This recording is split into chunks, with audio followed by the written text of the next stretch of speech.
Namaste and welcome, beloved mighty companions. Good thing we have Jesus to turn us right side up together to celebrate this joy, all the joy of infinite light. Oh, thank you, Jesus, for this. And he's bringing my attention to this. The answer is never perform a miracle without asking me if you should. I'm going to wait till everybody gets on for this one because I'm going to ask them about that. So the sentence is, never perform a miracle without asking me if you should. This spares you from exhaustion, and because you act under direct communication, the trance becomes unnecessary. This is a communication, I believe, to Helen. I'm not sure where it came out of our text. I'm not sure it's in the course. No, he's saying it may not be exactly like that in the course. He's saying no. But this, I don't know how, I missed that. I guess I didn't want to hear it. I didn't see the importance of this. And of course, now he's really, through this communication now, he's just really been, he's bringing every time to look, you're going to ask me, I'm in control of atonement, who's in control. And he says, this spares you from exhaustion because consciousness will misuse even a miracle. It's just his direct communication to us to tell us, you do not know when to ask a miracle. So I'm very grateful where he says in this new instruction, ask me if you're ready for a miracle. Jesus, will you show me? And he's just showing that with all the beings that have been devoted to these light circles. He's just pointing directly, ask me. Wow. And then he's in full control of the atonement, because I for some reason I just missed that, and I thought, oh, you just keep asking for miracles and then you get miracles. And yes, and it was just, you're entitled to miracles. Of course we are. It's just that consciousness plays in misuse, diversionary techniques, going sideways, anything but light. Ask the light that. In the light of divine being and honesty of God,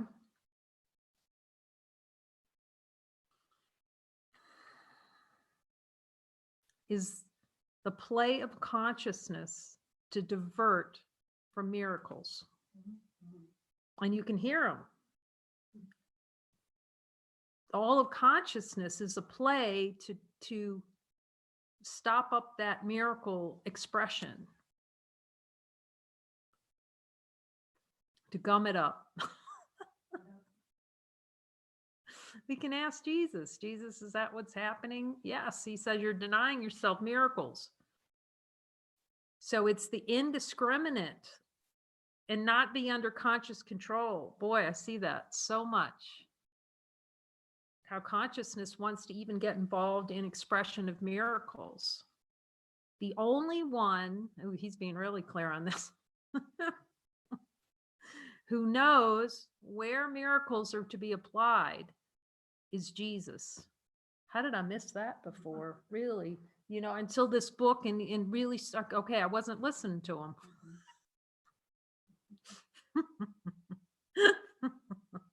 Okay, so I'm listening now. And I do ask him more specifically, which miracles, Jesus? Is it okay for a miracle? I even ask him, even if something's arising, like really ever since this book started pouring through and I was going with him line by line with it, to even asking him, okay, show me is it, just having the dialogue with him and how important that dialogue is and why he's coming in now and just going, drop the metaphysics. You work with me and you're going to live the metaphysics. That's what he said. We want direct experience. Who here, if we did a hand raise, who would like to have direct experience of the metaphysics? There you go. I mean, he's just going, the time is now to have a direct experience of our Lord talking to us, and we speak in his words. That's the only thing we're here for. That's it. That's the only thing we're here for, to hear his voice and speak his words. Because many of us have been in this in the Course in Miracles or non-duality. You don't have to be in Course in Miracles. Remember that story about my niece, 7, right? That famous thing. And she points back and she goes, looks at the light and goes, all is forgiven. We don't even need a Course in Miracles to look, to see that infinite light is here now. So let's just check in with the light. In the light of divine being and honesty of God, is the light here? Yes. See that the light is here. You can't see it with the eyes. Can you see light with eyes? It's a recognition. It's a recognition. It's simple. Is the light simple? It's consciousness that's complex. If we listen to Jesus, he says you're light, and we believed him, there's no need for a Course in Miracles that's that thick. It's just done. Does the light need a Course in Miracles to tell it what it is? I'm just saying. When we see the light of divine being and recognition of light, that there's something here that's infinite, before all thoughts, all feelings, all emotions. You drop all that. What's here? What's here?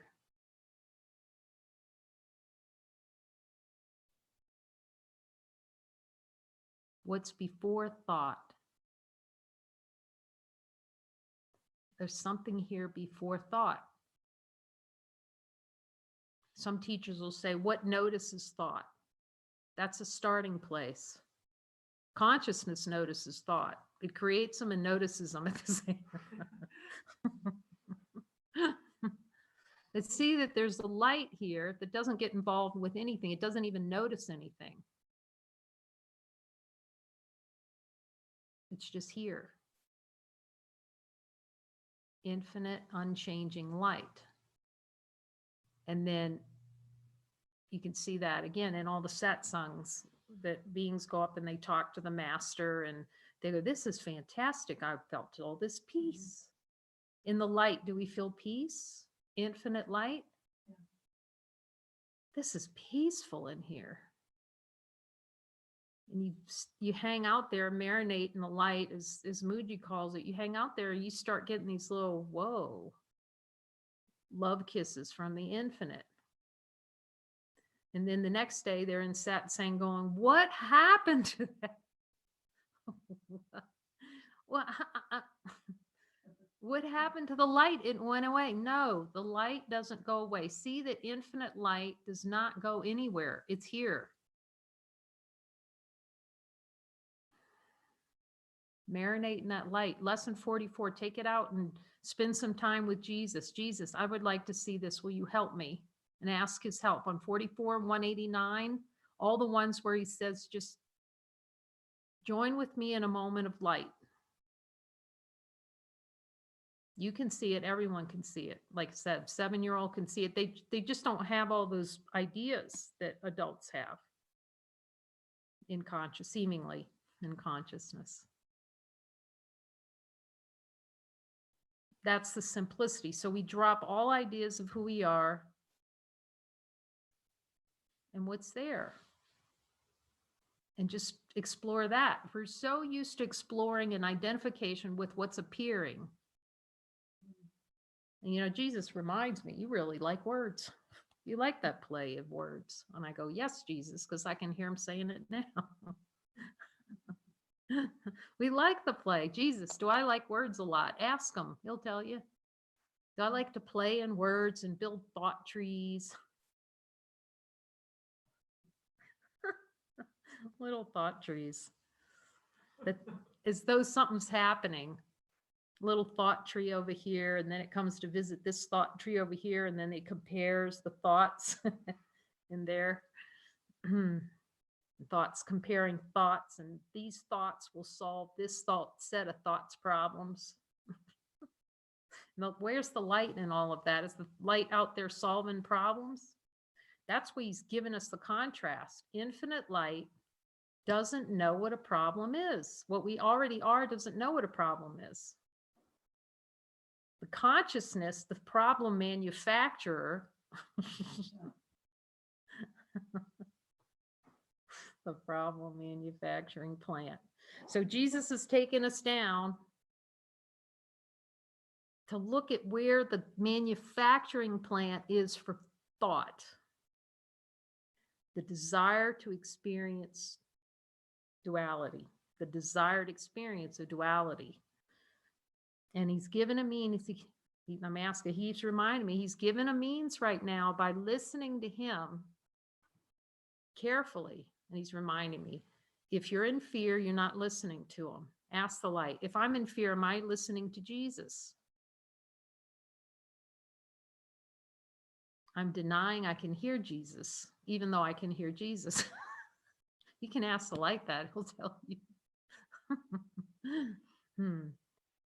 So what he's offering, again, it's a good reminder, go beneath, go, Jesus, what's under the fear, what's under all the emotion, and he's going to bring you to desired experience. And then we can be honesty of God. If we're upset, we can, instead of saying I'm upset, we can admit, I desire an experience of feeling upset. I mean, we're honest. That's honesty. That's the most honest this planet gets, actually. That's the most honest statement. I stole a cookie. No, that's not honesty. Not in Jesus's book, but you can ask him. Is admitting that you stole a cookie, is that honesty? Yes, of God. Ask God. Ask Jesus. Honesty of God is see that you're light, admit that you're denying that you're light, and cease to deny the light. And then I'll show you how to do miracles. Ask me. I'm going to put that little part about before miracles. Ask me which miracles. I'll add that in there because he's being so explicit about that, about he's in charge for me.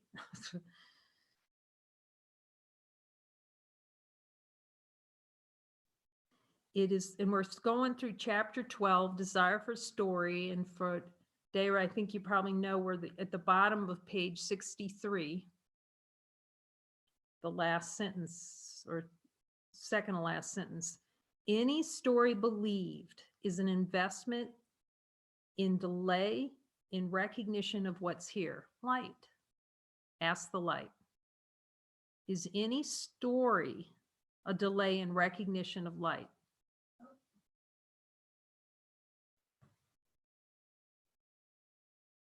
I'm asking if I still like stories because I want to turn that over. Jesus, can you show me that energetic investment in the desire to have a storyline?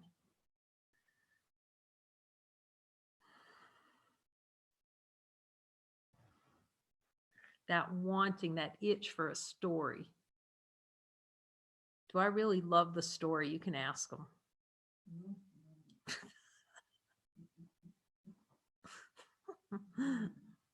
Okay, can I give that desire over to you and hear what he says? Okay. Will you help me see that that's untrue? Can I ask for a miracle? No. Okay, so let's, okay, so what else do we have to see or desire in a story?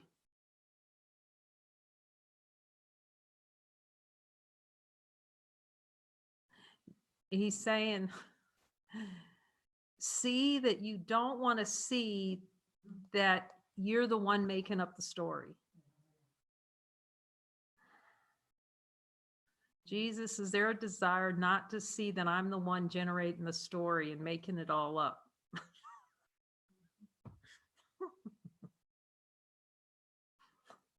Do I not want to see that I'm making up the story? I'm just the generator of it, not personally, just a play in consciousness, but just get the yes out of it and admit it.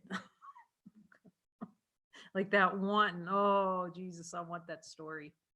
That's honesty of God, admitting how much it's wanted to generate these little storylines and little fantasy plays in the mind. You can ask him, Jesus, are fantasies stories that deny divinity?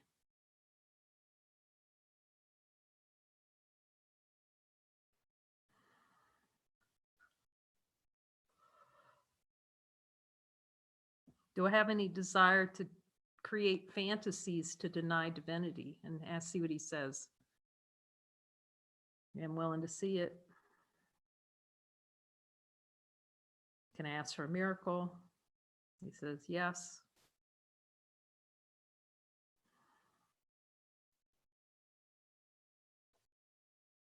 He's definitely teaching us, or at least me, who has the reins of the happiness ship, the ship of happiness. Who's got control of the atonement? That we have to take our hands off of the rudder, let him steer it through asking and asking, asking for help, asking for assistance, asking for him to tell us. It is all a story about an argument with yourself. This is good. We looked at this yesterday, and it's good to look again. Jesus, do I desire a story that argues with myself?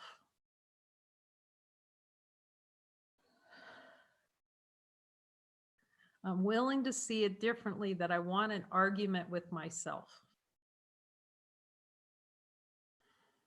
He says you cannot, I think he said it yesterday, he's saying it again.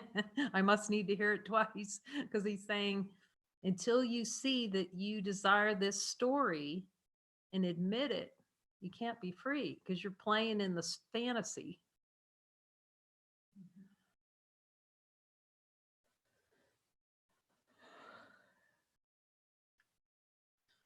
Okay, just show me the desire for fantasy. He says, just place that in my hands. Give that over to me. Oh, there's so much love in that. Give it over to me. See, is the light looking around for a fantasy to be better? He's reminding me how, and look at, when you look with him, ask him, Jesus, do I feel like a story is going to get me salvation?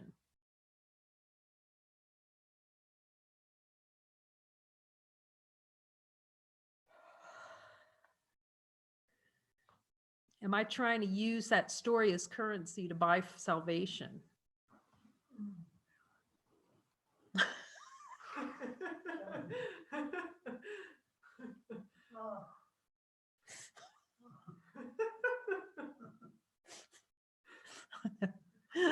Said Linda, who wrote me, someone who wrote me and said, yeah, I read chapter 6.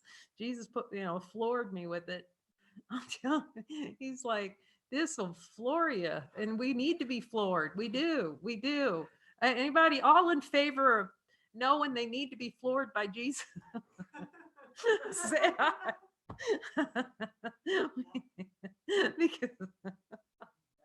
because otherwise that arrogance is just denial of divinity, and we think we know.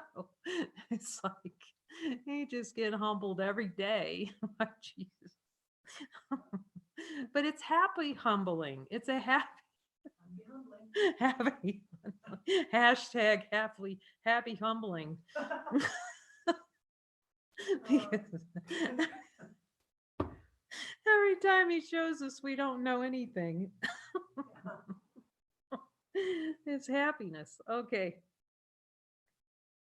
It is all a story about an argument with yourself. When you really see that, you will be working with him every day. I'm asking. He says, oh, yes. When you see it's an argument with yourself because there's nobody out there to argue with, you're like I say, my eyes crack open and I start asking, Jesus, can I, show me what what I need to see today. Because you know it's the only, he is the only way out of this, is him showing you all those subconscious denials. The decision is only that you wish to argue with yourself and experience anger over the story as though it is with God or someone else. Let's look at this. Sometimes you feel that smoke rising when he says, just stay with me. Doesn't matter if a fire's burning. That's what he's saying. Hacksaw Ridge, ignore everything else. Stay with me. That's what he says. So as I said, staple yourself to Jesus. Okay, I'm going to read this again. The decision is only that you wish to argue with yourself. Because see, there's no one. Let's see if it's possible. In the light of divine being and honesty of God, can we argue with the light? Is the light in there having having an argument? Is the light telling us to get out? We need to ask this, because those are all the beliefs that we've been thrown out by the God out of the Garden of Paradise. So it's good to see the light's just here. Everything is light. Ask the light. Is everything light? So then the play of consciousness is to make the light the boogeyman. When the light's just here, it's not doing anything.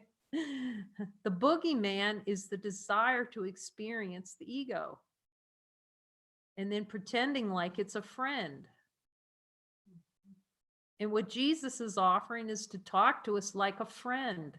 The beings that are coming to the light, to the joining in light sessions, are just remarking how it's like talking with a friend, to talk to Jesus. It's just a dialogue. Has anybody gotten bitten by Jesus? We need to ask, because we treat Jesus like a rabid dog. We ask him, we don't want to get near him. Jesus, is there any desire to avoid you like the plague? Just ask him. We do. And you'll see, if we're not talking to him 24/7, we're avoiding him. We're avoiding that voice. When you start to see it, it's really funny. He's really playful, actually. He's really playful. He's pretty hilarious. He's the one coming up with the hashtags. Because he's telling us we're taking it too seriously. Remember, he said the Son of God remembered not to laugh. So if you can really laugh with him, the number of beings, the reflections are just so off the wall with some of you guys. I mean, it's so much fun. You guys talking about when you ask him a question about something and he just laughs. The number of beings that have told me he laughs when they ask him about some belief or something, and he laughs. And he's friendly. But he's uncompromising. And the ego doesn't like that. He's not going to compromise divinity, so he'll be straight. but he's not, that's the experience here. But you want I mean, like, I was so great when I finally start listening to him and really having that dialogue. You become, for here, more and more grateful every day. Just turn into him immediately and go, okay, what about this, Jesus? What about this? And talk to me about this. And it's a relief. And you start knowing things you can't possibly, it's like, where did that come from? And you know it's coming from, you know who that knows everything, the whole plan. So we don't have to know anything. Ask Jesus. Jesus, in the light of divine being and honesty of God, do I have to know a single thing? Not zip. Do I have to know anything? He says, it's knowing something that gets you in the feeling that you're in trouble. You're biting from the apple, the apple of death.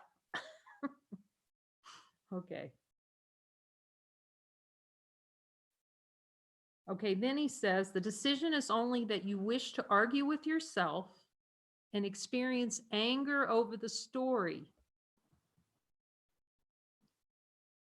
So we have an argument with ourselves, then we get more, we know it, we talk to ourselves. There's like a little story in there, and you'll see it takes sides in there. If I can just have this, and then you could just see that lather being worked up of being angry, and how consciousness plays, it stacks. Ever been really angry, and it just kind of escalates? You're just angry for no reason to be angry. That's the whole ego mechanism. It's the anger we're trying to, and he talks about it in the book. We're demanding of God that we be two when we can only be one. We can only be light. So what happens is we have a desire to play is not the light, and it goes pink. Through desire, it's going to go pink like that. It splits into two. And as soon as it splits, you're going to feel guilt. And then you get angry on top of it to hide not looking directly at the desire for the whole thing. And that's why he's taken us to desire, because fear's way up here. Fear and emotions and all that stuff is way, I'm talking the emotions where you hold on to it. That's why he's saying, stay with me at desire.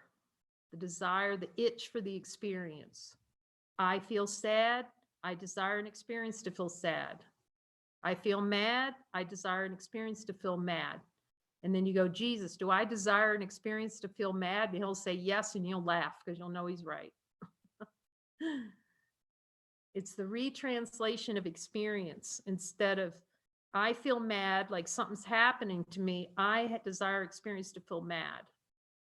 So it puts the buck where it is, and we're admitting. And that's the whole thing.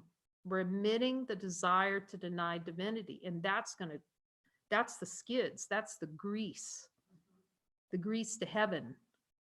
Because as those energies, that suppression of the recognition that we're desiring it, as soon as that starts opening up, it's going to shake the rattle and those old energies of death.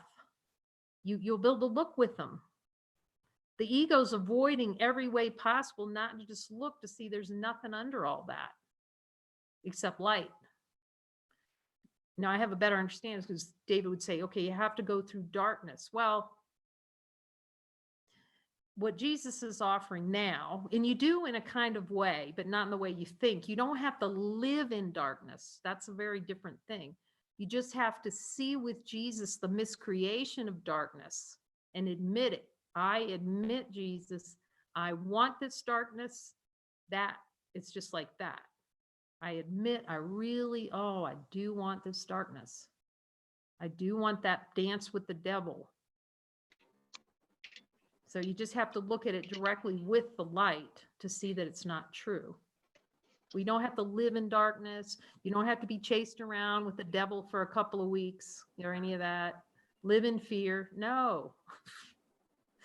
He's taking you directly to where fear is even generated, the power plant of desire. The story of a brother not being awake is only a doubt thought about yourself. Jesus is the story of a brother not being awake, only a doubt thought about me being awake. And here's the answer. Any kind of talk like that is just a doubt thought. There's only one, there's nobody to wake up. That's a play in consciousness to deny divinity. The light's just here. The light's not going around looking to see who's waking up and who's not woken up. See that the light doesn't, it's not doing comparison. Doesn't have a little show, a puppet show of comparison in it. It just is. The story that the emotions you feel are caused by something that seems to be happening is the desired experience in the dream. Let's ask Jesus, Jesus, are emotions the desired experience in the dream? Now, they may play as part of the release, but what he's really pointing to is how emotions, we stay stuck in emotions, emotional patterns way up here, and thoughts and feelings way up here. I feel this. And then it's looking for the proof that something out in the world is making this happen.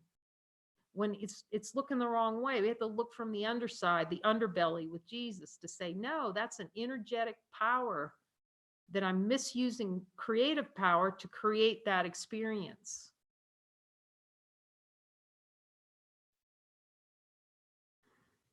And you can ask them, once desire is gone, in terms of being seen through with Jesus, can that experience appear? And he'll tell you, no, it can't. It cannot appear without your investment in it, in wanting it. Nothing appearing in consciousness is true. Well, that's straightforward.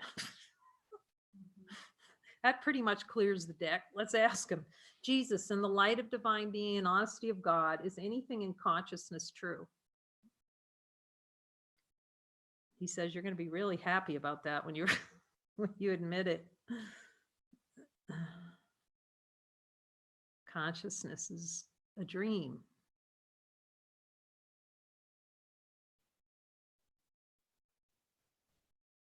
Thoughts, feelings, and emotions are all part of the changing.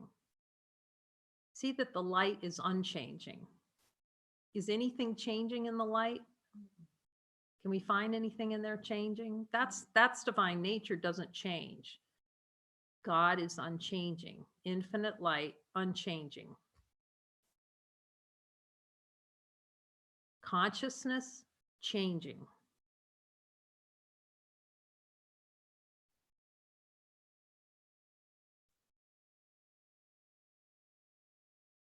Light, which is love, unchanging. Love is unchanging. Is the light unlimited? Can we find a limit in light? That's why it keeps bringing us back to light. See that you're unlimited in light. Consciousness is an attempt to play like the light can be limited. Well, just ask. You don't have to know anything about consciousness. You can just ask Jesus. Jesus, is consciousness unlimited? And hear the answer. You don't have to know what consciousness is. Like all the arguments on TV about what consciousness is and exploration of consciousness. Consciousness doesn't explore, you're exploring what doesn't exist. We want to learn about consciousness. We want to take trips to different planets. That's all an exploration of the dream state. We want to astral project to a different version of consciousness. Anything that moves or changes is consciousness. So you can know this for yourself. Ask Jesus, Jesus, is anything that moves or changes consciousness?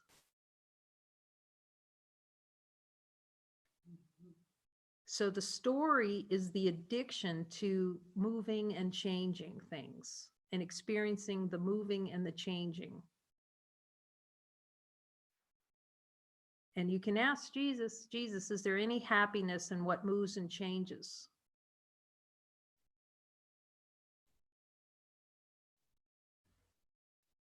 The only happiness is the unchanging nature of divine being, infinite light. Ask him. You can ask him. He'll tell you.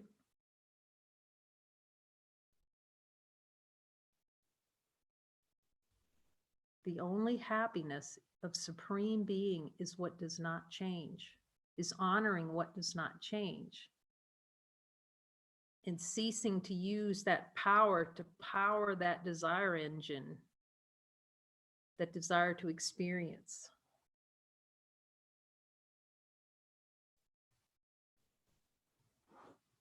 What a blessing that is to see this with Jesus. Thoughts, feelings, or emotion are all part of the changing, while the unchanging nature of being is untouched. So in the light of divine being and honesty of God, is the light touched in any way? Is it impacted by thoughts, feelings, and emotions in our direct experience? It's completely unmoving. It doesn't. See, the ego looks at the light and goes, God, that's really boring, and just covers it over like really quickly. This is the veil. You know, you hear in spiritual, I can't see the light, you know, it's veiled over. No, it's not a veil. It's a desire to not to experience it. Ask Jesus. He'll tell you there's no veil covering the light. The light cannot be covered over in truth. It's a desire to pretend like it can be covered over. Can anything, you can ask the light. In the light of divine being, does anything obscure the light? Can the light truly ever be hidden? It's just here. Can't be. Infinite light's always here. So the veil that all the spiritual traditions talk about is the desire not to experience light. Oh, yeah. So I was talking about satsang, you know, and where beings go up and go, what happened? It was the bloom in consciousness blooms out death experience. Boom. I am not the light. It's a desire for experience not to be light. And it just blooms and it's accepted. It's a decision. It's a decision not to experience light. But we know we can look at with Jesus at every desire. And then once the desire engine is cleared out of the subconscious mind, there's just light left. You can ask them. There's just natural state of being.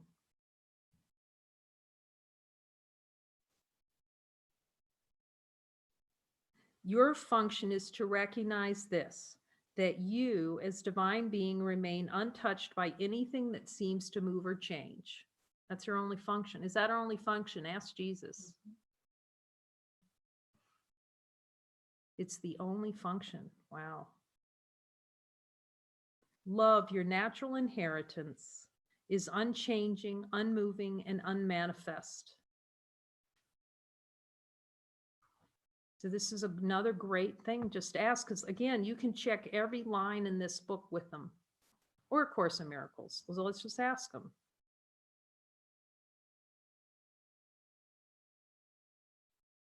Is love our natural inheritance unchanging? Let's ask the light. Is love infinite love unchanging? Hear Jesus just tell you direct. You can hear it. Is it unmoving? Does it move? Does the light move? Completely unmoving. Is it unmanifest? You don't even have to know what manifest is. You can just ask, is it unmanifest? And you'll be told. Infinite light, unmanifest. Yet the moving expresses within you without changing your true identity. We can ask and it'd just be told. We might not admit it, but we can be told directly. Let's ask them. Is the movement, everything that's moving, is it inside of me or outside of me? It's not going to say outside. It's not really either, But it's helpful to realize it's all within. Can't explain that. In the light. It's all in the light.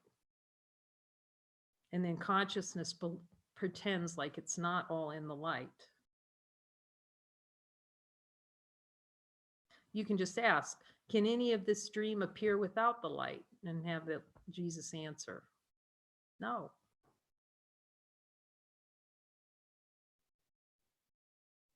It is the identification with the moving, what you see and feel, perception. See, perception is made for deception. It is.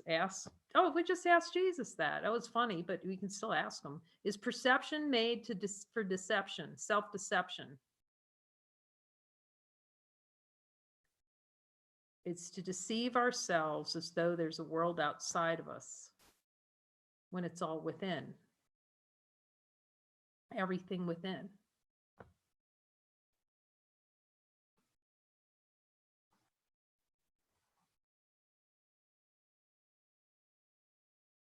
It is the identification with the moving, what you see and feel, that makes experience feel true to you because it is your desire for them to feel true.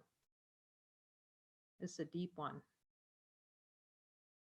Jesus, is it my desire to have an experience where perception feels true? And here's the answer. For what I see through my seemingly eyes, do I have a desire for that to feel true to me? And what I hear to be true?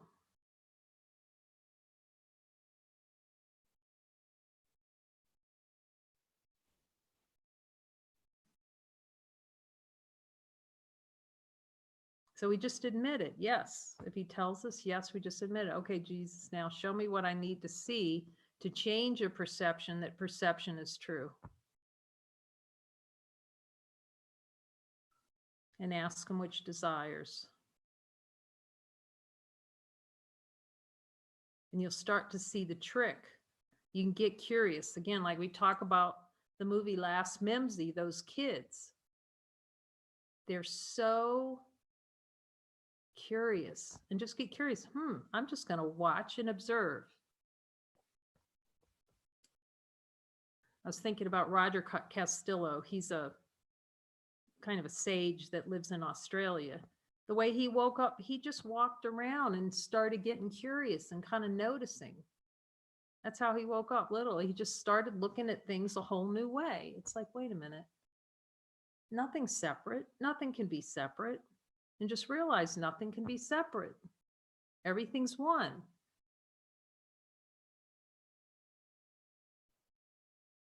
It's when we demand of God that we be two that we're in a world of hurt.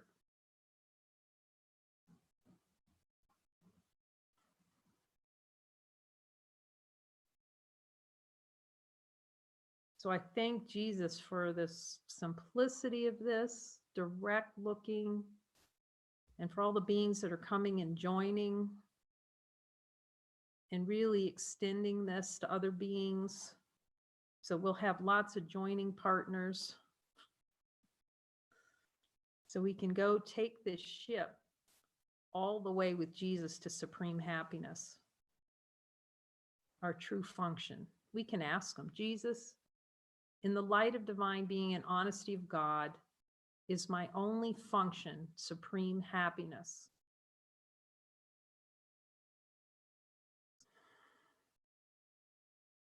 He says there just isn't another function. Is there any other? We can ask the light that. In honesty of God and the light of divine being, is there any other function than supreme happiness? It's like an immediate no, no other function. That's just so wonderful. The question is, will we accept his offer fully to help us, to lead us through? And ask his help for as many miracles as he's willing to give us. Not that he's willing. He doesn't withhold miracles. How do I say that?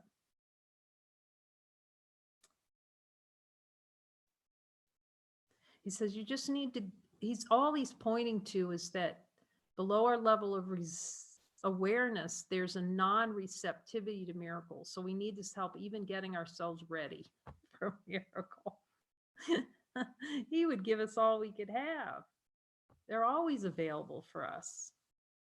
But he can't help us with a miracle when deep in the subconscious mind, it wants to deny the miracle. He can only help us where that's why he says it has to be willingness. Then he can help us. And like he said, we were looking at that quote today from A New Covenant. When you see how willing you truly are, you will weep.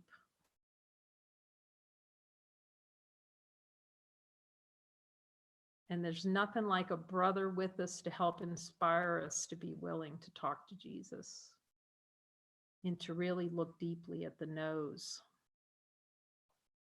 So thank you, brothers, for coming and jumping on board the Jesus ship.